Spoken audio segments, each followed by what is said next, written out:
Welcome everyone back into our series on narrative design. This is Psychonauts Part 2. Let's pick up where we left off. There are plenty of collectibles in this game. This is one of the best examples. Figments of the imagination. It makes a lot of sense given that we're inside someone's mind, and if you pay attention to them, the objects they represent also fit into the environment they are placed in. This next scene shows another collectible. Who's Coach's little piggy? Oink, oink, oink! Hey, what are you staring at? We all have emotional baggage, kid. Why don't you make yourself useful? Sort some of it out while you're in here. Keep your eyes peeled for a tag that matches. Could be anywhere. So, emotional baggage represented as literal baggage. You get to sort these out by finding the tags so the bag can be happy and walk out of the screen. You're basically putting the pieces together and helping the person come to terms with their own past, turning the baggage into fond memories that slip away eventually.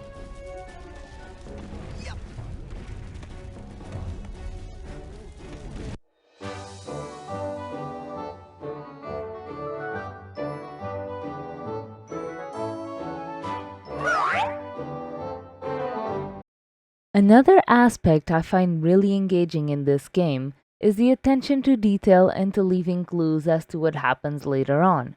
Let's see an example. Oh, thanks for saving me. Well, actually, I was saving this plant.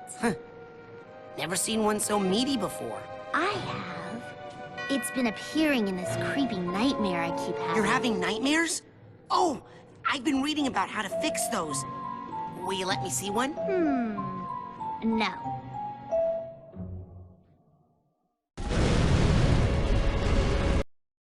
The characters comment on the meaty look of the flowers and the fact that they appear in Lily's nightmares. Given that we're currently in the coach's mind, this is a very strong reference to the last few levels of the game and Oleander's childhood story we see later on. This next piece just shows how no matter the good choices you try to make, this is not your own mind, you do not get to control it. It's probably the only time the game gives you a choice that seemingly affects the story, just to immediately tell you, this is not that kind of game, just go with what we tell you to do. Hey, Dogen, what's wrong? I keep blowing up.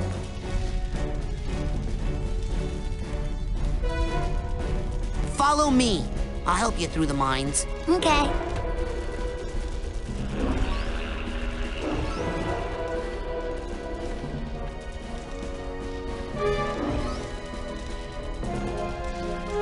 I can't do it. I can't do it.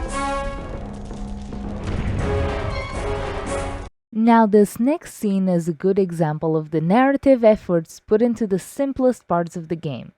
The conversation goes on for a very long time, to the point Raz questions the existence of an ending.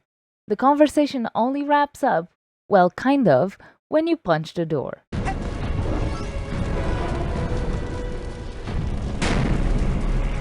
Plane's going down, soldier! Hit that door and Geronimo!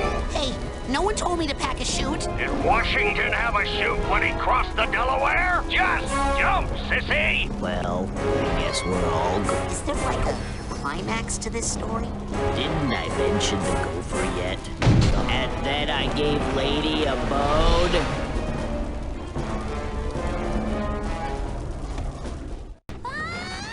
Hey, good job, soldier.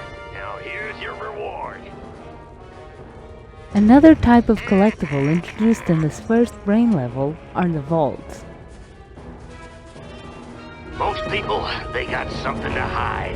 They store away their shame, their dirty little secrets, in these tiny vaults in their minds. But the enemy is not allowed any secrets in wartime, are they, soldier? So go ahead and bust open this vault. I got nothing to hide. Ah! These are very tricky. At first, they seem like harmless picture collections to give you a peek at the person's memories. The reality is, Throughout the game, you can find these hidden and secret rooms behind obstacles, and those are the real deep secrets they don't want you to find. Pretty neat way to reward more explorative players. Let's now see a good example of environment design. Details like these might be easily missable, but they cement the distinction between this mental world and reality.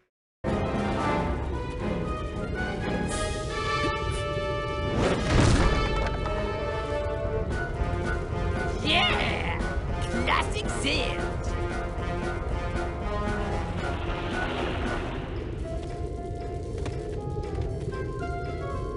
Did you catch that?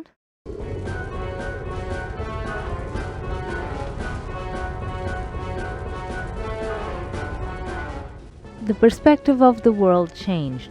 You fell through the hole downwards, but you turned sideways. Fitting and pretty neat.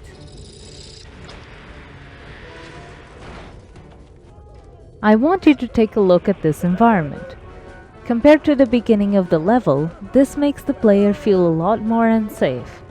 The stakes seem higher and you feel like you're coming to the end of this journey soon. This progression in the player's feelings is also part of narrative design. Mentalis Uber Olive!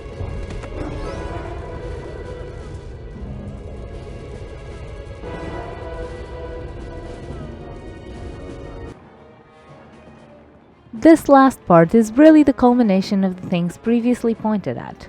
The environment is now definitely unhinged from reality, and the stakes feel higher than ever for the player.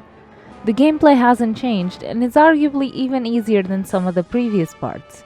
The conclusion of the level is driven mostly by the narrative design, including the environment and player feel. Hello? Hello? Guess I'm early.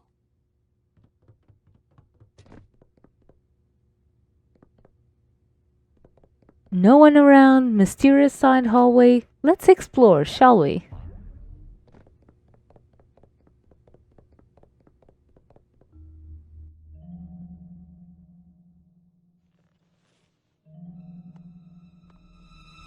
Hold it right there, son! Now just what in the Sam Hill do you think you're doing in there? I was just looking for a way out. Oh, sorry about that. Didn't think you'd get to the end so fast. Dang, I didn't think you'd get to the end at all. You surprised me out there, kid. Here, you've earned this. Your first Psychonaut merit badge.